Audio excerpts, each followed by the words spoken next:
नाथा घरी नाचे माझा सखा पांडुरंग, नाथा घरी नाचे माझा सखा पांडुरंग। चला रे वैष्णव हो जाऊ पंढरी येसी, प्रेमामृत खुण मागो त्या विठ्ठलासी।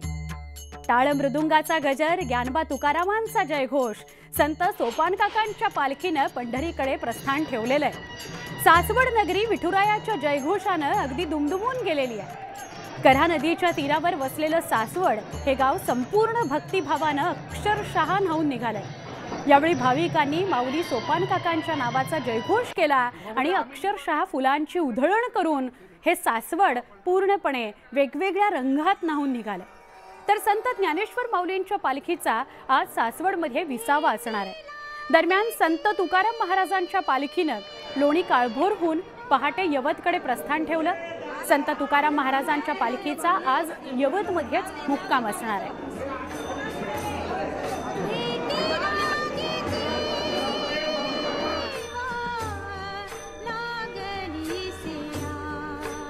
ज्ञानोबा माऊलींच्या पालखीचा मुक्काम सासवडमध्ये आहे। दरम्यान सासवडमध्ये संत ज्ञानोबा रायांच्या दर्शनाकरता भाविकांनी एकच गर्दी केली आहे। या ठिकाणचा आढावा घेतला आमचे प्रतिनिधी विशाल परदेशी यांनी।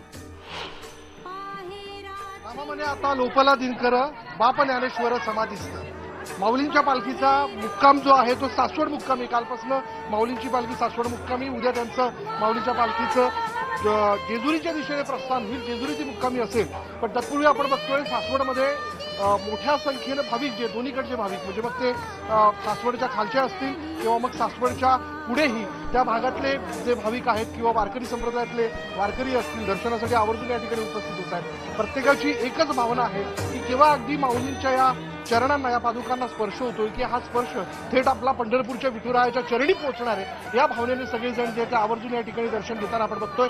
पुरुषांची आणि स्त्रियांची रांग जी ती वेगवेगळी ठेवण्यात आलेली आहे आणि चला माऊली पुढे चला अशा पद्धतीने आग्रह करत सगळी पोलीस मंडळी देखील या ठिकाणी चोख पोलीस बंदोबस्तात आहेत। त्यांच्या वतीने देखील सगळा बंदोबस्त चोख ठेवण्यात आलेला आहे। प्रशासनाचा कस लागत असला तरी माऊलींच्या ऊर्जेने सगळेजण काम करतात, यात कोणत्याही प्रकारची शंका नाही आपण पाहू शकतो। आणि हा सगळा सोहळा जो आहे तो रंगत चाललेला आहे। यानंतर पालखी पुन्हा वेगाने पुढे जाईल, पण तत्पूर्वी आता हा जो विसावा आहे या विसाव्यात माऊलींच्या या पादुकांचं दर्शन घेत असताना डोळ्यामध्ये हे सगळं रूप साठवून घ्यावं याच भावनेने सगळी मंडळी आवर्जून इथे दर्शनाकरता उपस्थित होताना दिसतात।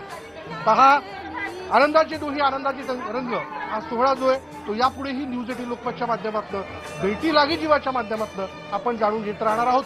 व्हिडिओ जर्नलिस्ट गणेश काळेसह विशाल परदेशी, न्यूज 18 लोकमत, सासवड। संत सोपान काका पालखी सोहळ्यामध्ये वारकरी शिक्षण संस्थेचे विद्यार्थीही सहभागी झालेत। या सोहळ्याच्या निमित्तानं या मुलांनी वारीच्या वाटेवरील खेळ खेळत जोरदार ताल धरला, त्याचीच झलक बघणार आहोत।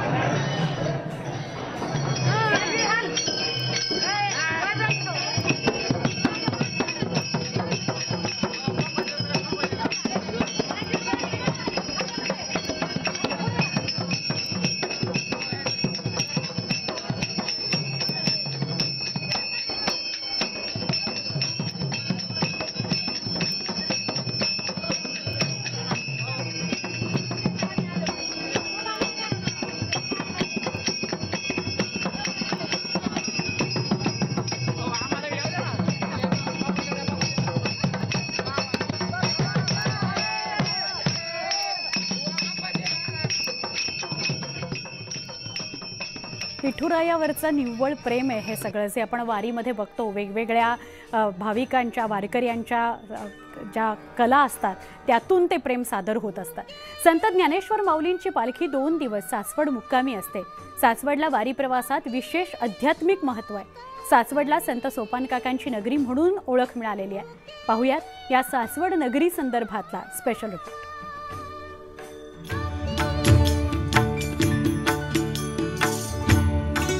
सासवड या नगरीला आध्यात्मिक, सांस्कृतिक आणि ऐतिहासिक पार्श्वभूमी लाभली आहे। कऱ्हेच्या काठावर असलेल्या सासवड या नगरीला संतश्रेष्ठ सोपान देवांच्या संजीवन समाधीमुळे आध्यात्मिक मोठेपण प्राप्त झालंय। सासवड आणि पुरंदरच तसंच अतिशय महत्त्वाचं ठिकाण आहे। अत्यंत महत्त्वाची देवस्थानं आणि इतर इथे पुरंदरची पुण्यभूमीच आहे ही. ब्रह्मसोपान इथे पूर्वी ब्रह्मयाचे स्थान येथे केले तपगहन, ब्रह्मदेवांनी तप केलेली भूमी आहे आणि म्हणून सोपानदेव जे ब्रह्माचा अवतार आहेत त्यांची इथं समाधी संवत्सर गावी, त्या काळात संवत्सर आणि आज सासवड येथे आहे. संत साहित्याचे अभ्यासक डॉक्टर रामचंद्र देखणे यांनी फार सुरेख शब्दात सासवड नगरीबद्दलचा उल्लेख केलाय. सारस्वताचा एक आद्य प्रवाह ज्ञानदेवांच्या रूपात इंद्रायणी होऊन आळंदीला उगम पावला. तोच प्रवाह ज्ञानभक्तीनं सोपान रूप घेऊन सोपानदेवाच्या रूपात सासवडला आला आणि त्याच कऱ्हेला आचार्य अत्रे नावाचा साहित्याचा पूर आला. सासवडला ब्रह्मपुरी, सासवडा या नावानं संबोधल्याचा एक उल्लेख नाथांच्या अभंगामध्ये आढळतो. देव म्हणे नाम्या मार्गशीर्ष गाढा, जावे सासवडा उत्सवासी. सासवड नगरी किती प्राचीन आहे हे वेगवेगळ्या संदर्भावरून लक्षात येतं. आणि ही ब्रह्मदेवाची ब्रह्मपुरी, ही वटेश्वराची पुण्यभूमी, ही शिवाच्या कार्याची अवतारभूमी अशी ही अनादिकालापासून प्रसिद्ध पावलेली सासवड भूमी. व्हिडिओ जर्नलिस्ट गणेश काळेसह विशाल परदेशी, न्यूज 18 लोकमत, सासवड. जगद्गुरू संत तुकाराम महाराजांची पालखी दौंड तालुक्यातील यवत गावामध्ये आज मुक्कामी असणार आहे. मात्र त्यापूर्वी वारकऱ्यांची सेवा करण्याकरता यवतमधील गावकरी सज्ज झालेले होते. वारकऱ्यांच्या स्वागताकरता यवतमधील गावकऱ्यांनी एक खास मेजवानी तयार केली. याचा आढावा घेतला आमचे प्रतिनिधी सुमित सोनावणे यांनी. यवत गावामध्ये एक वेगळीच मेजवानी असते वारकऱ्यांसाठी आणि तीच आपण पाहणार आहोत. लाखो हात या वारकऱ्यांच्या पाठीमागं काम करत असतात. महिला देखील या ठिकाणी असतात आणि आपण पाहू शकतो की कशा पद्धतीने या ठिकाणी भाकरी थापल्या जातात. तुम्ही भाकरी थापताय 4-5 वर्ष झाली. आमची मुलगी इथं सिस्टर होती ना, तेव्हापासून ह्या लोकांची आमची ओळख झाली. मग ती आम्हाला बोलवावं लागली. मग आम्हाला ते दिवस आले की आम्हाला वाटतं यावंच, म्हणजे आमच्याच मनात हे वाटतं कधी बोलावते तर आम्ही कधी जातो, एवढंच. अशी ही सेवा केली जाते. काही आणखी आपल्यासोबत आहे. काय सांगाल ताई, तुम्ही या ठिकाणी भाकरी थापतायत, वारकऱ्यांची सेवा करतायत, काय कशी भावना आहे, काय मनामध्ये भावना आहे? खूप छान वाटतं आणि एक सेवा होते आमच्याकडनं दरवर्षी. आम्हाला पण आतुरता असते कधी आमच्याकडनं होतो आणि कधी आम्ही करतो वगैरे. त्याचं खूप छान वाटतं. गेली 55 वर्षापासून ही सगळी परंपरा सध्या सुरू आहेत आणि ज्यांनी हे सगळं सुरू केलं होतं, काय सांगाल तुम्ही कधीपासून ही परंपरा सुरू केलेली आहे? रामकृष्ण आदी. मी डॉक्टर श्याम कोंडे कुलकर्णी. गेल्या 5 दशकाहून अधिक या काळात मी जेव्हा यवतला आलो तेव्हापासून या संत तुकाराम महाराजांची पालखी या आमच्या यवतला मुक्कामाला असते. आणि ह्या मुक्कामाला असताना अजून एक कोरेगावची दिंडी माझ्या या हॉस्पिटलच्या प्रांगणात उतरते. तर ह्या माऊलींना आपण अन्नदान करतो, म्हणजे त्यांची सेवा करायची अत्यंत मनापासून इच्छा असते. ती मनापासून इच्छा ते आपले भागवतात. कॅमेरा पर्सन अनिकेत होलमसह सुमित सोनोने, न्यूज 18 लोकमत, दौंड. जगद्गुरू संत तुकाराम महाराज यांचा पालखी सोहळा आज दौंड तालुक्यातील यवतमध्ये मुक्कामी आहे. दरवर्षीप्रमाणे खासदार सुप्रिया सुळे यांनी यवतमध्ये येत वारकऱ्यांकरता भाकऱ्या बनवल्या. जगद्गुरू संत तुकाराम महाराज पालखी सोहळा लोणी काळभोरचा मुक्काम उरकून दौंड तालुक्यात येतो. दौंड तालुक्यातील यवतमध्ये पालखीचा पहिला मुक्काम आहे.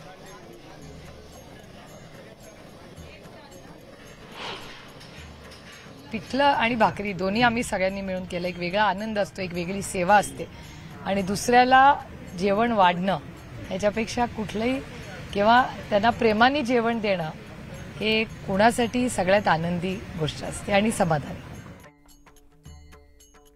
संत ज्ञानेश्वर महाराजांनी ज्या रेड्याच्या मुखातून वेद वधवून घेतले त्या रेड्याच्या नावानं पंढरपूरला निघालेली रेडा समाधी दिंडी आज शिरूरमध्ये दाखल झाली आहे. दरम्यान या पालखीमध्ये आज शिरूरमध्येच ती मुक्कामी असणार आहे. प्रस्थान मार्गावर ठिकठिकाणी या दिंडीचं मोठ्या उत्साहात स्वागत करण्यात आलं. जुन्नर तालुक्यातील संतवाडी इथं रेडा समाधी आहे. आषाढी वारीला पंढरपूरला विठ्ठलाच्या दर्शनाला जाणाऱ्या दिंड्यांपैकी पशुच्या नावानं जाणारी ही राज्यभरातली एकमेव दिंडी आहे. महाराष्ट्राचे एक आराध्य देव पांडुरंग परमात्मा त्याच्या भेटीसाठी आपण सर्व वारकरी रेडेश्वरांची समाधी, ज्ञानोबारायांची समाधी दिली, स्वयंभू समाधी. येऊनी उतरले आळाची बनी, पशुतय स्थानी शांत झाला, असे ज्ञानोबारायांचे जगात त्रैलोक्य अशी कीर्ती. आणि ती वारीची परंपरा ज्ञानोबारायांची माझ्या जीवीची आवडी पंढरपुरात येणं गुढी याला धरून आम्ही याच्यावर बरीचशी वर्षाची परंपरा आम्ही वारीला जात आहे पांडुरंगाच्या दर्शनासाठी. आषाढी वारीच्या पार्श्वभूमीवर पंढरपुरातील कोळी बांधव वारकऱ्यांच्या सेवेकरता सज्ज असतात. कोळी बांधवांकडून चंद्रभागा नदीतील होडी दुरुस्तीचं काम हाती घेण्यात आलंय.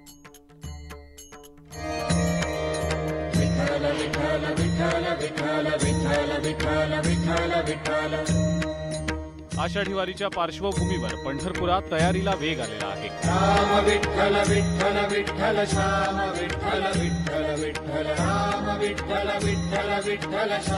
चंद्रभागा तीरावर कोळी बांधवांकडून होडी दुरुस्तीचं काम हाती घेण्यात आलेलं आहे.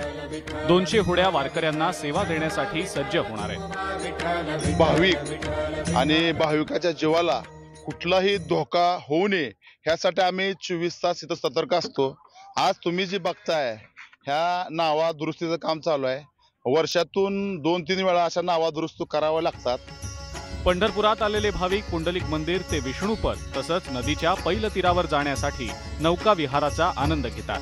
वारकऱ्यांना कुठल्याही प्रकारचा त्रास होऊ नये, नदीतील कुठल्याही प्रकारचं पाणी होडीमध्ये शिरू नये यासाठी होड्या दुरुस्तीचं काम हाती घेण्यात आलेलं आहे. ह्यात वारकऱ्यांना पाणी ऐन टायमाला पाणी येऊन पूर्ण दुरुस्ती. आधी पाणी नसलेल्या तळलेले असतात ना, उन्हाळे दिवस असतात, पूर्ण तडकून जागा मोकळ्या झालेल्या असतात, ती पूर्ण लिकेज काढून मग पाण्यात सोडलं जातं. आषाढी वारीसाठी लाखो भाविक पंढरपुरात येत असतात. आपल्या सावळ्या विठ्ठलाचं दर्शन घेण्यासाठी हजारो किलोमीटर ते पायी चालतात आणि याच विठुरायाच्या भक्तीसाठी पंढरी नगरी सज्ज झालेली आहे. वीरेंद्र उत्पात, न्यूज 18 लोकमत, पंढरपूर. भेटी लागी जीवा कार्यक्रमात विशेष पुन्हा एकदा स्वागत. संत गजानन महाराजांच्या पालखीचा आंबेजोगाईतील मुक्काम झाल्यावर पंढरपूरकडे प्रस्थान ठेवण्यात आलं. आंबेजोगाईत श्रींच्या पालखीचं भाविक भक्तांनी भव्य दिव्य स्वागत केलं. या दिंडीचं यंदाचं 54वं वर्ष आहे. गणगण गणात बोते ज्ञानोबा तुकोबा रायांचा जयघोष ज्याने वातावरण अक्षरशः दुमदुमून निघालं.